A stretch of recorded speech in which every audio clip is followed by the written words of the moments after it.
సంవత్సరాల తరబడి ఎన్ని మందులు వాడినా మీ మోకాల నొప్పులు తగ్గట్లేదా? ప్రాణ పెయిన్ క్లినిక్ లో అత్యాధునిక చికిత్స. ఏపీ రాజకీయాల్లో మరో సంచలనం చోటు చేసుకోనుందా? వైసీపీ కోసం ప్రముఖ రాజకీయ వ్యూహకర్త ప్రశాంత్ కిషోర్ పనిచేయడానికి సిద్ధమవుతున్నారా? జగన్ అపాయింట్మెంట్ కోసం ప్రయత్నిస్తున్నారా అంటే అవుననే సమాధానం వినిపిస్తోంది.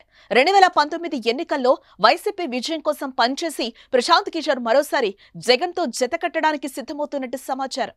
ఈ మేరకు జగన్ అపాయింట్మెంట్ కోసం ప్రయత్నిస్తున్నట్టుగా తెలుస్తోంది. అయితే జగన్ మాత్రం నో చెప్తున్నట్టు వార్తలొస్తున్నాయి. జగన్ కు సన్నిహితంగా ఉండే ఒక జాతీయ నేత సూచనతో తిరిగి ప్రశాంత్ కిషోర్ ను వైసీపీ కోసం పనిచేయాలని సూచన వచ్చింది.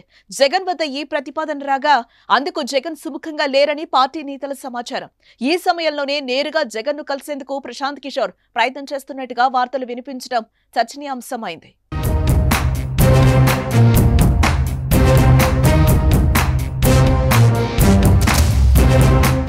2019 ఎన్నికల కోసం ప్రశాంత్ కిషోర్ తన ఐపాక్ టీంతో వైసీపీకి పనిచేశారు. ఆ ఎన్నికల్లో వైసీపీ పార్టీ అఖండ విజయాన్ని నమోదు చేసింది. 151 సీట్లతో ప్రభంజనం సృష్టించింది. తర్వాత వైసీపీకి పీకే దూరమయ్యారు. ఐపాక్ నుంచి బయటకొచ్చేసి ఆయన రాజకీయ పార్టీని స్థాపించి ప్రత్యక్ష రాజకీయాల్లోకి వచ్చారు. దీంతో ప్రశాంత్ కిషోర్ తో కలిసి జగన్ కోసం పనిచేసిన రిషి రాజు సింగ్ వైసీపీ కోసం పనిచేశారు. ఈ ఎన్నికల్లో వైసీపీ ఘోర పరాజయం పాలైంది. కేవలం 11 సీట్లకే పరిమితమైంది. టీడీపీ, బీజేపీ, జనసేన కూటమి విజయం సాధించింది. అయితే ఎన్నికలకు ముందు ప్రశాంత్ కిషోర్ టీడీపీ అధినేత చంద్రబాబు ఆహ్వానం మేరకు అమరావతికొచ్చి సమావేశమయ్యారు. హైదరాబాద్ కేంద్రంగానూ సమావేశాలు జరిగాయి. జగన్ కు వ్యతిరేకంగా మీడియాలో మాట్లాడారు. ల్యాండ్ టైటిల్ యాక్ట్, మద్యం గురించి కూటమి ప్రచారం వెనుక ప్రశాంత్ కిషోర్ ఉన్నారనే వాదన ఉంది.